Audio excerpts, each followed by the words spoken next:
Welcome to Heartbeat of Holliston, the show that captures the people and happenings in our town. Tonight's guest is John Paltrineri, the owner of Fiske's General Store. We also meet the owner of one of the newest stores in town, the Record Genie.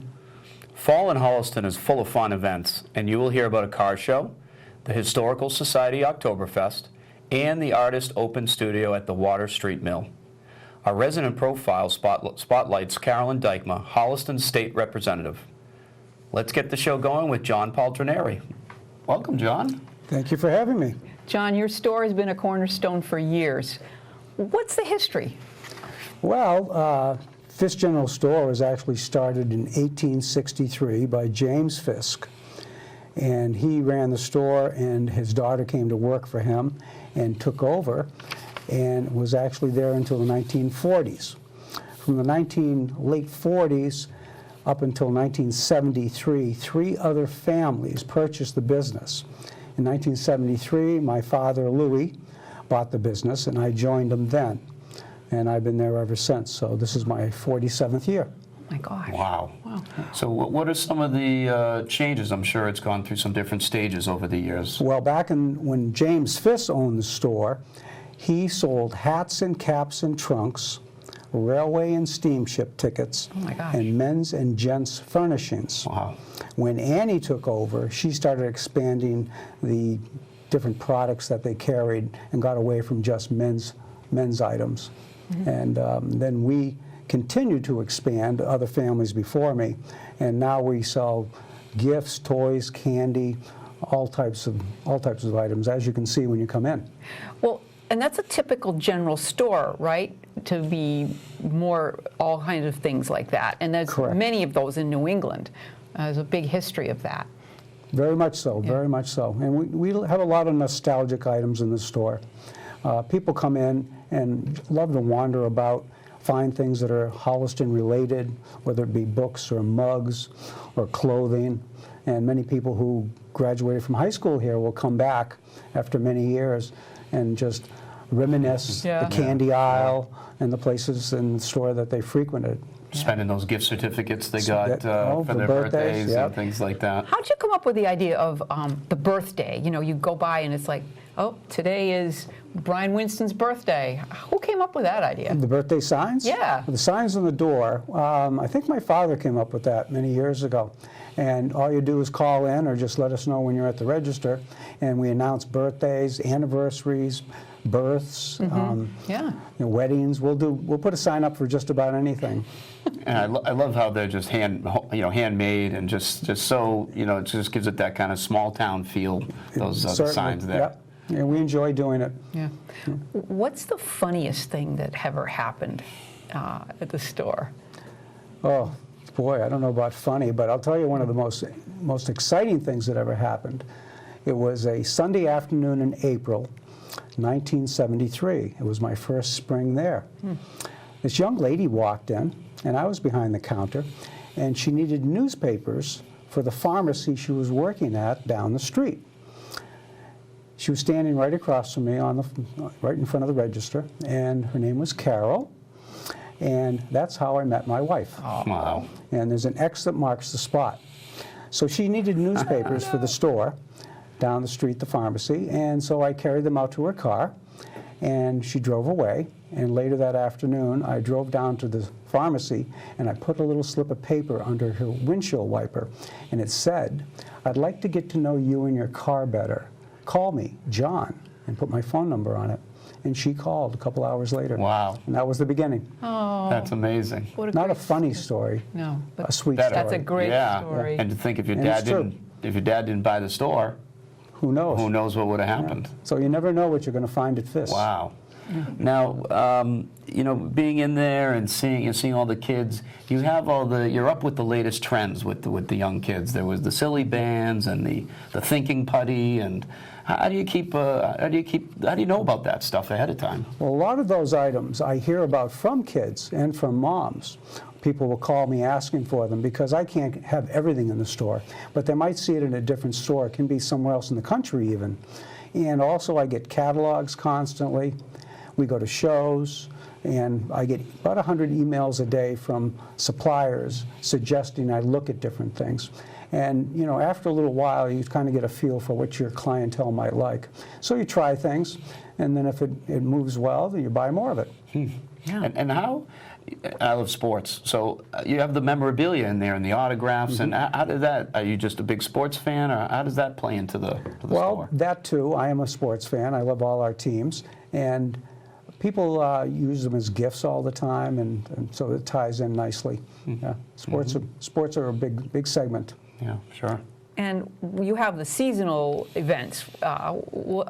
What happens at Halloween? Tell us. Well, on Halloween, we invite all the kids in on Halloween Day. It's usually for about a 3-hour period, and we expect them to come in costume, and we take everyone's picture, and then we give them all a balloon and a sweet treat.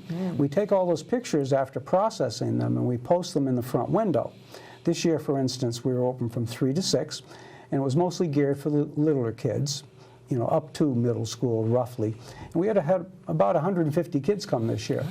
On a busy Halloween, if it was a Friday or a Saturday, we've had as many as 500, which is quite a crowd. And it's a lot of fun. And then all the kids we leave the pictures up for a week, and then we take them down, and then we invite you to come in and collect your picture, and it's all free. The kids love it.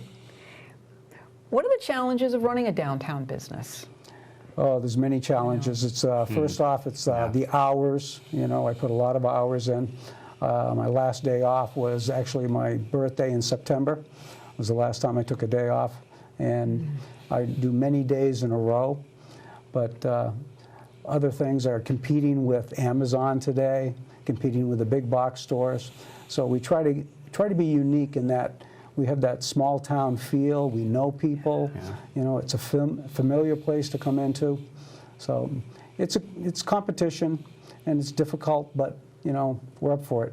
And coming up on Thanksgiving and the holiday season, any special plans for that? Oh yes, the holiday stroll. That's coming up on the Saturday after Thanksgiving. It's an annual event. This is the 19th year we've had it, and it should be extremely busy. We're doing face painting in the store. We have also a thinking putty party where kids can come and make their own little containers of thinking putty. And we have these 2 young ladies, special guests that'll be coming. I'll let you think about that. Would they be princesses, possibly? Well, possibly. It has something to do with a new movie coming out in a few days. Okay. Well, thank you, John, for sharing your story with us. And it just wouldn't be a day in Holliston without going to Fiske's.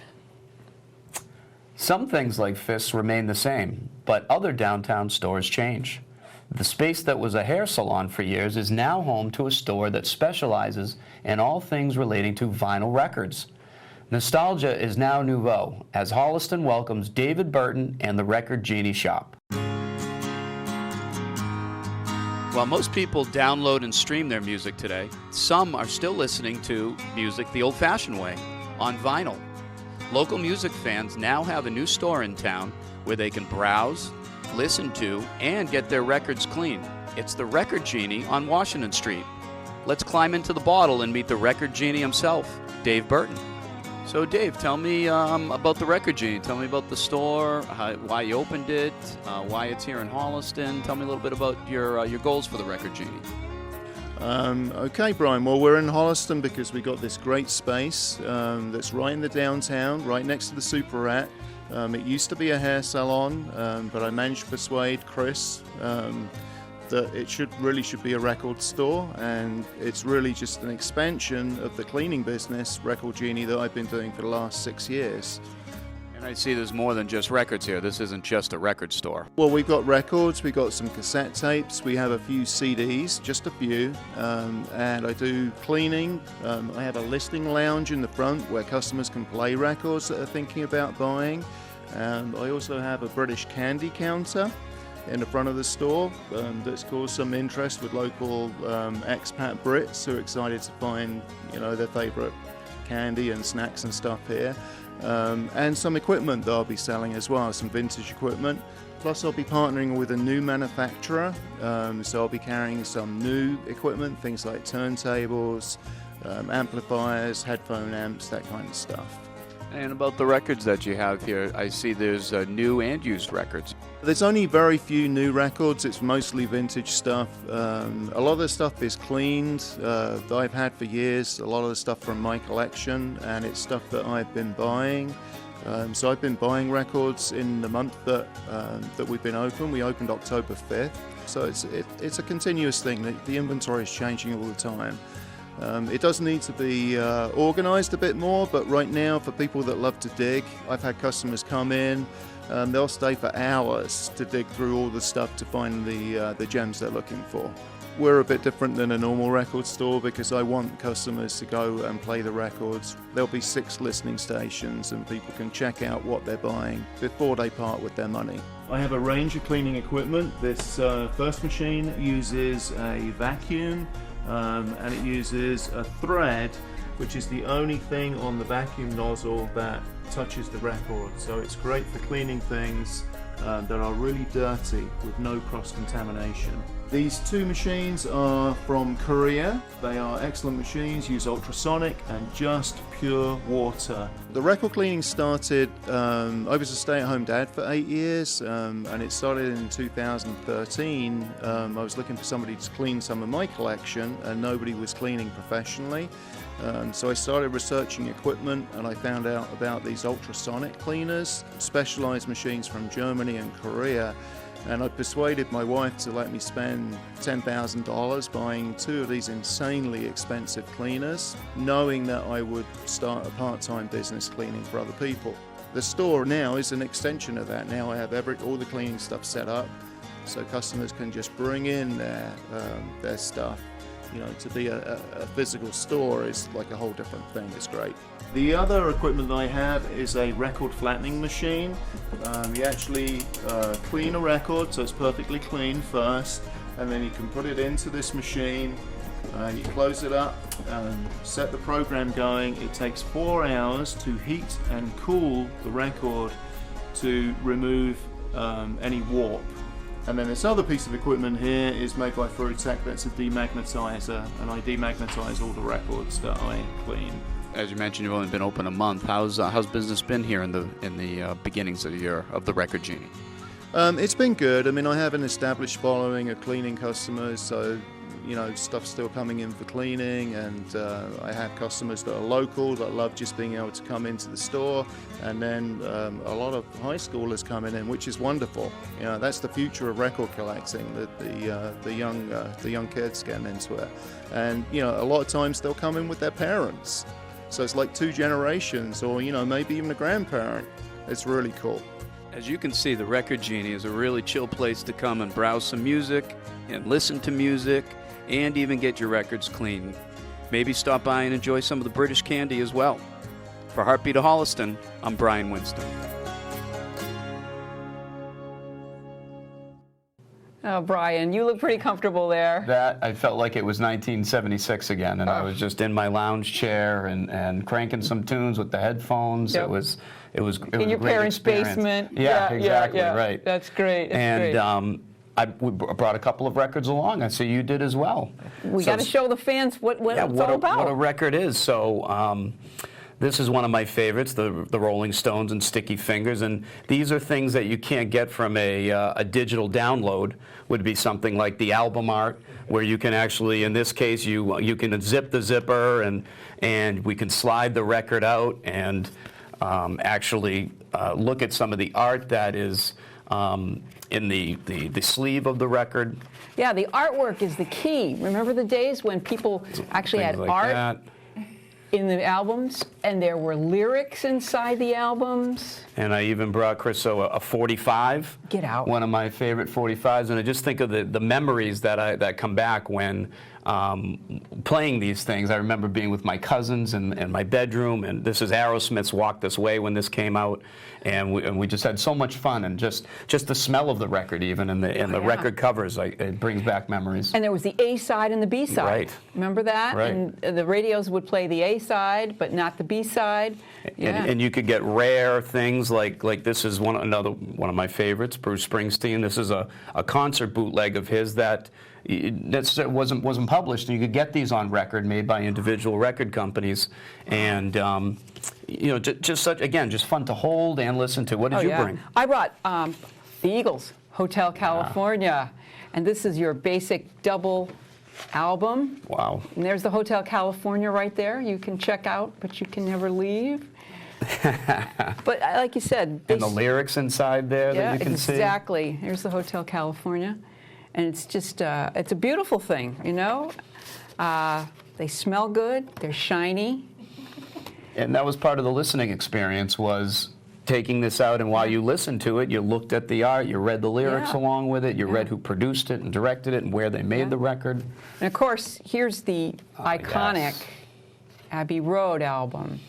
It's very controversial. You remember the controversy? Yes, with Paul and the Bare Feet, and supposedly dead, and all the different symbols that supposedly were put in the background. Yeah. And guess what their company was? Apple. Apple Records. Apple Records. Remember that? So it's a lot of nostalgia here at the Heartbeat of Holliston. But check out the Record Genie. It's open just in time for the Holliston Business Association's annual holiday stroll.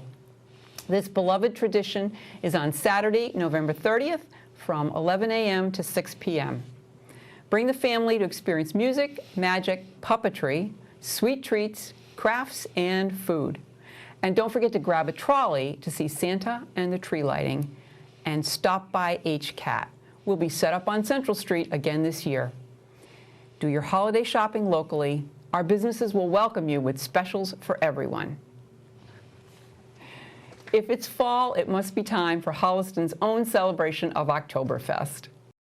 Holliston Historical Society is putting on its 22nd Oktoberfest tonight.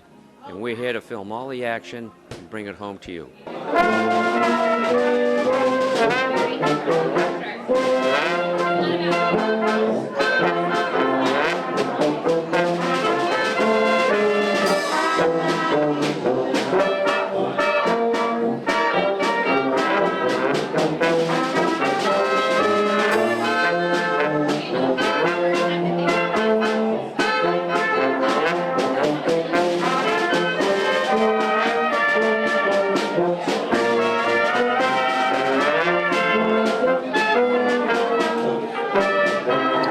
Oktoberfest happened in 1810.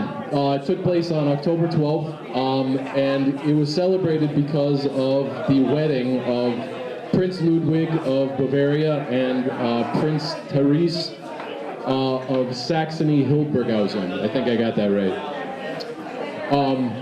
So they threw a great big party in Munich, which was the seat of the Bavarian royal family at the time. And everybody loved it so much that each year on the anniversary of the event, they would hold a huge festival. People liked it in turn so much that they extended the festival to 2 weeks, moved it into September to take advantage of a little bit nicer weather in the warmer months. And here we are, now one of the biggest parties on earth in Munich, between September and October, over the course of about 2.5 weeks.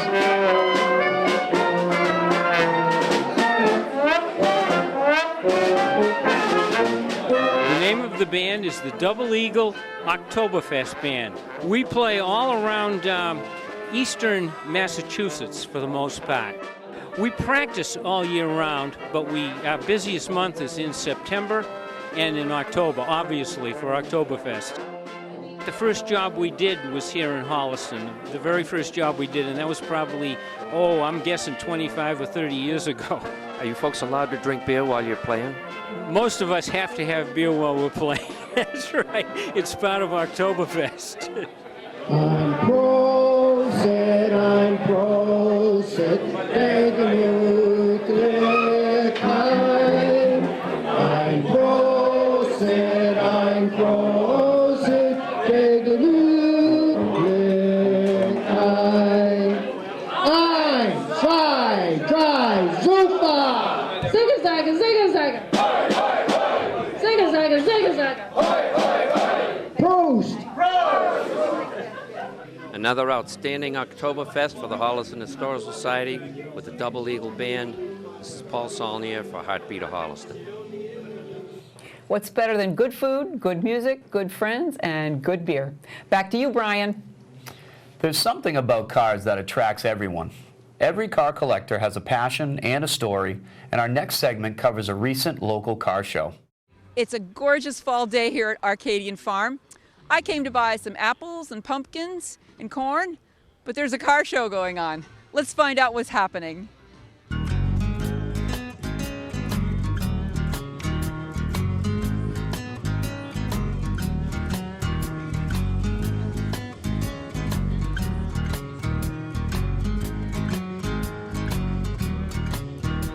John, tell me the story about this car. Well, it started out that I had a very unusual Ford truck, and I never got around to restoring it, so I sold it to a student. He restored it and gave it back to me. 4 months after I had it, a guy came out of his lane and drove headlong into me, totally destroyed the truck, me and my grandson. So a few months after we were back in shape, I said, I started down this road, I'm going to finish the trip. I took the insurance money and bought this. And what is this car? This is a 1930 Chrysler sedan. Do you drive it much? Normally, yes. It's been off the road for almost 2 years when we got it running again, and I was off the road for a while. So both of us are back in shape. Well, I'm glad to hear that. Jason, tell me your story about this car. Well, this is a 70 Chevelle SS. It's a real SS, but it's not the original motor. This car was raced a lot back in the 90s, and it's been a part of a group of friends of mine from the 90s. There's actually a guy in Holliston named Billy Brown. He owned this in '76, and so it's been a real kind of local car, and it's kind of cool. And it's a little excessive. And why is it excessive? It's kind of a race motor from about 30 years ago. It's about 650 horse. Wow. So you like Chevrolets, though? Yes, yep, big fan. Well, my father worked for GM for 30 years, so yeah. Of course. So, but yep. Would he like this car? Oh yeah, he loves it. Yeah, it's very it's loud, and he likes it. This car right here is a 1934 Oldsmobile. It's a coupe. They're fairly rare today because this is right in the height of the Depression, this car. What I like about this is I'm 75. It has power steering, power brakes, and I'm not afraid to drive it on the highway. Christine and Larry, tell me about your car. It's a 1990 Cadillac Brougham. It is truly like your grandfather's Cadillac. We bought it from a lovely woman who lived in Dedham, and she kept the car in the garage every winter for about 7 months, and she went to Florida. And if it rained during the summer when she was driving it, she would bring it home and wipe it off. I swear it was like I was adopting her firstborn, and her name is Rose, and she's a darling. And so we call it the Rosemobile. It looks like you won a prize. What did you? Yes, my daughter and I were out cruising looking at the cars, and Larry was sitting holding down his chair, and we came back and there's this Gigunda trophy. I was like, what the heck? So you won first prize, the Top Cruiser Award at the Arcadian Farm Cruise. Yeah. Well, David, how did this show get started? I got a phone call probably 2 months ago from Chris looking to just promote Deborah's Flowers and Arcadian Farm. And she knew I was involved in cars and involved in car shows and asked if we could possibly put together some kind of a little car show. Are you happy with the outcome? Absolutely. For the first year, this is fantastic. How many cars did you have? Probably close to 80 cars. I counted 78 at one point in time, but some cars had already left, a few other cars had come in. So I suspect right around the 80 number. So And did you give some prizes out? we gave 3 trophies out. Deborah's Flowers and Arcadian Farm. Chris and Debbie picked out their 3 favorite vehicles, and it was their choice. How's the car show? What do you think? Wow. I have to say that these guys came out today and just blew me away. I never knew what to expect. I had, when we first started talking, Dave Dave said to me, yeah, we could have 5 cars, we could have 50. And I think at one count we had 80. So I have to just say thanks to all the guys with the cars, guys and girls with the cars. They all came out. It was a beautiful day. You know, we were graced with gorgeous weather and just good all around. Thank you, Chris. We're so glad to be here. Thank you so much for coming. I really appreciate it.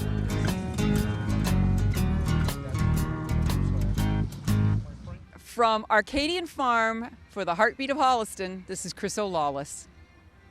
My first car was a 1980 Monte Carlo. It was banana yellow, and my friends called it the banana boat. And we took that thing across the country, and I had it all through college, and I'll never forget it, neither will my friends.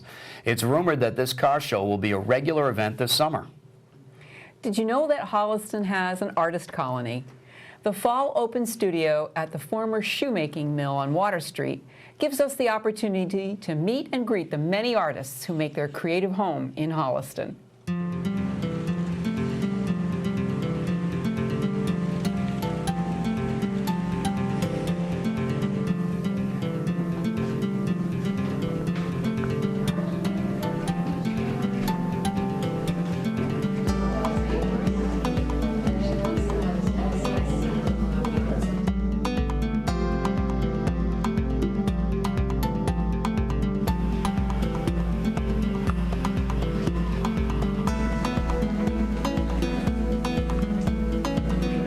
Hi, my name is Janine Gerard. I own Janine's Jewelry Design. I am a guest artist here at Holliston Open Studios, and I have been a resident here about 2 years ago, and I had the studio down in the far corner, and it was a lot of fun. They keep inviting me back every year, and so I set up my jewelry here, and I make everything.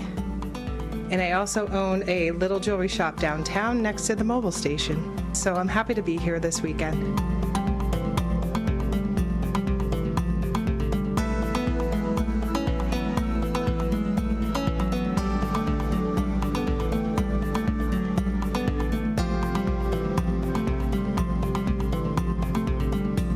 Hi, I'm Elvira Pera. I'm a watercolorist, and I've had a studio in the Holliston Mill for over a year now. I'm new.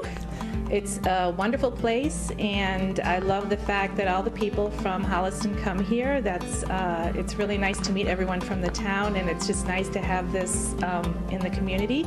Hi, my name is Mitzi Gibson at Mitzi Gibson Photography and the Bold Bodies Collective Studio here at the Holliston Mills Artists. My focus with photography is on phototherapy and intimate portraiture. So I help primarily women, but really any human, learn to embrace and love their body, increase their self-esteem, self-confidence, body image as well through photography. Commonly it's referred to as boudoir, but intimate portraiture is different for anybody. So whatever empowers you, that's what I want to focus on. And you end up with some beautiful portraits of documenting where you are in your life right now.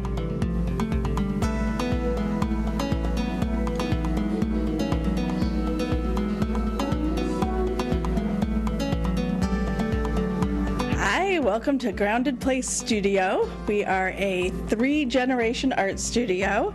My name is Laura McGann. This is my dad, Peter Grandy, and my daughter, Mia McGann, and we are all residents of Holliston, Massachusetts, and we're here at the Big Shoe. And 3 generations, we all do a little bit of different things in the studio. My dad and I co-create stained glass pieces, and my daughter does mostly abstract acrylic painting and some mixed media as well. So we'd love to meet you all, and we love it here at the studio, so thanks for stopping by.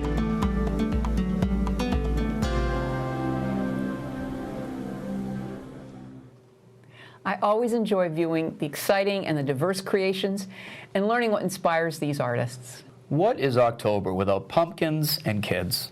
At the 2nd Annual Pumpkin Patrol, the Holliston Police Department opened their doors.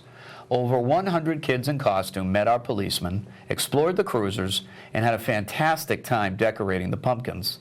The pumpkins were generously donated by Outpost Farm and Arcadian Farm, and Duncan donated the donuts. Lieutenant George Lurini gave Heartbeat this statement: Pumpkin Patrol was a big success and met our expectations. The children's parents, grandparents, and guardians also enjoyed meeting each other and engaging in conversation with officers and dispatchers. As this is the second year we have had great success with this event, we'll be hosting it again next year. Last month, we brought you the story of Thistledew Farm. We're happy to tell you that voters approved the Community Preservation Act funding toward the agricultural preservation restriction for the farm. Lacey Carey, the chair of the Open Space Committee, gave us a statement. The members of the Agricultural Commission and the Open Space Committee are grateful to everyone who came to town meeting to learn more about the APR program and its benefits to towns and local farmers.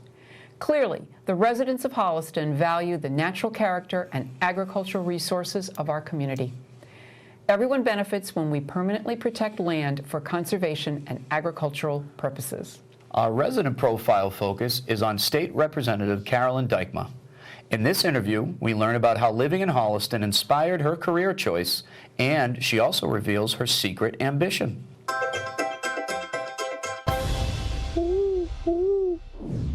For this segment of Who Are You in Real Life, I'm speaking with Carolyn Dykema.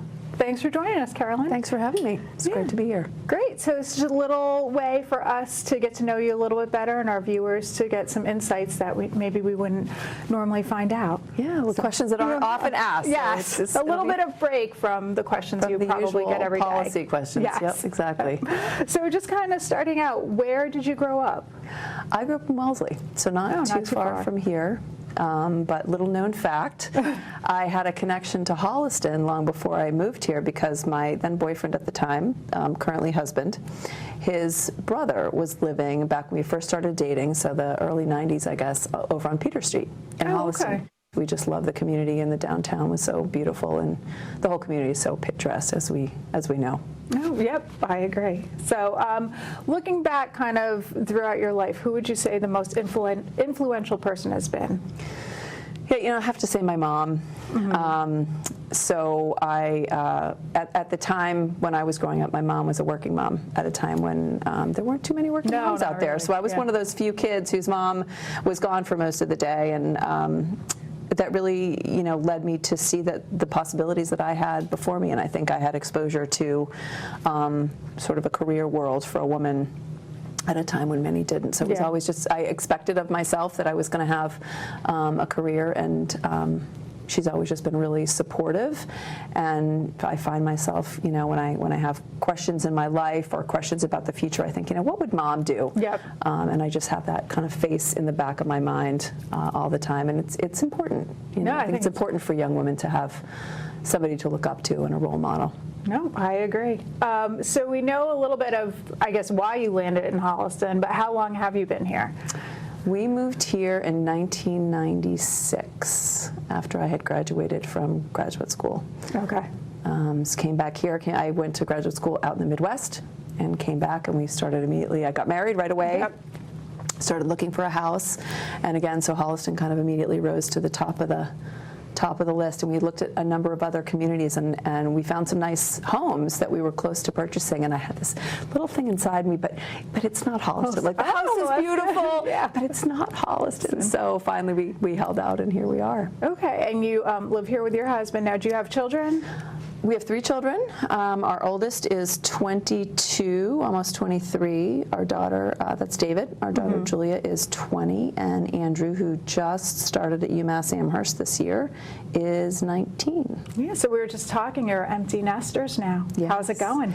It's a transition. I thought, don't tell the kids this, I thought it was going to be hard. It's actually not that hard. It's really nice to start kind of bringing back some hobbies and things that I didn't have time for back when the kids were in the house. How did you get to your current job? What drew you to being a state representative and running for office? Yeah, so Holliston kind of plays a large part of that, and I think anyone who is a public servant or runs for elective office generally is pretty connected and pretty passionate about the community and the people that they represent. And so I really came up through, as some of the old timers in town may know, through local government. So through the Sewer Action Committee back when we were considering sewer in town. Yep. then to the planning board, and just really saw the interaction between how our local government operates and needing the support of state government for what local communities try to do. So after running for local office, I really wanted to play a bigger role in shaping the future of Holliston and really supporting the community in reaching its local goals, and ran for the office, and here I am. Yeah. So moving on to a couple, I guess, like easier pop culture type questions. Well, first we're going to start off with, what's your favorite food? My favorite food. You know, a little bit cliche, I love Italian food. I can eat pretty much anything, like red sauce, Italian, whether it be pizza or pasta. I also have a soft spot for sushi. What about favorite TV show?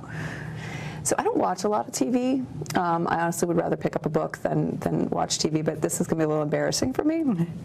And my kids will tell you that when I do sit down in front of the TV, it is always those home improvement shows. Oh, okay. You know, like Flip This House or Property Brothers. I will watch those shows on cable. You know, they have them back to back. So I've been known to sit there, you know, for an hour and a half just watching. There's something about this transformation, you know, taking something and really beautifying it and making it into something. So then, talking about books, since you do enjoy reading so much, do you have a favorite book or one that really sticks with you? I do. I have a lot of books that I love. I will say I tend to gravitate toward like history and historical fiction. I love biographies, especially political biographies. I just find that I always learned something from history.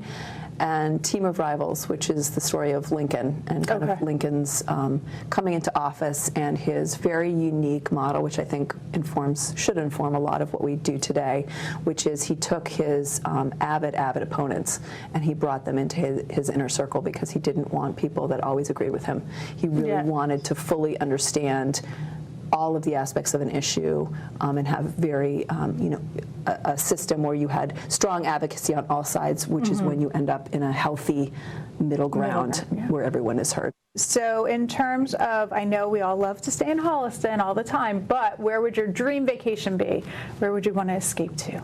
Yeah, there's no question about that. So one day I will be at those little overwater bungalows. Have you seen those? Yes, like the Bora tiki Bora, hut. Exactly. When you walk out and it's got the little thatched roof and it's got a beautiful deck out over the water, so you can just jump in the water when you want and come and lay in the sun. I'm a big sun person. So anywhere sunny, but in a tiki little overwater bungalow.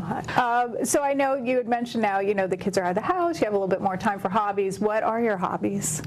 Yeah, so I'm a knitter. Love to knit, love to just work with my hands generally. Reading, obviously, which we've talked about, and I do love the outdoors. So I spend as much time as I can, you know, kayaking when the weather permits. I've recently started doing more biking. Which I really enjoy. It's kind of a relaxation stress reliever. So I'll go out, and I've been doing the rail trails it's so all nice around to have that. the region, which is really, I mean, there's so many people out and active, which is great, but it's also kind of fresh air and just mental quiet time. So one last question we're going to end on. Other than what you're doing now, what would your dream job be?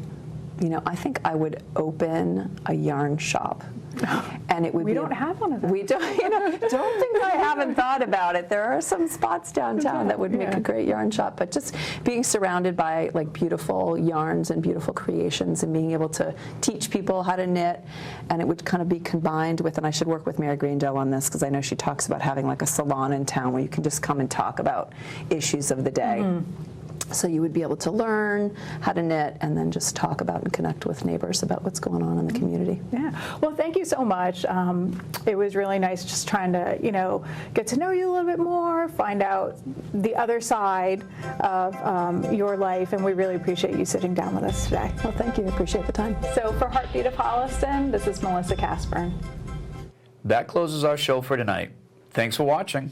You can watch this show every Wednesday, Thursday, and Friday at 7 o'clock on Channel 8 on Comcast and Channel 32 on Verizon. We're also televised at other times. You can watch us on any electronic device. Go to the HCAT website at www.hcattv.org for easy access. Join all the others who are watching Heartbeat on Facebook and YouTube by checking the Holliston Cable Access Facebook and YouTube pages. We also have an updated e-blast function, which sends out announcements when new shows are scheduled to air. If you'd like to be on this list, just contact us by email at office@hcattv.org. From all of us at HCAT TV, we wish you and your family a happy Thanksgiving. Good night, Chriso. And good night, Brian. And Good night, Holliston. Holliston.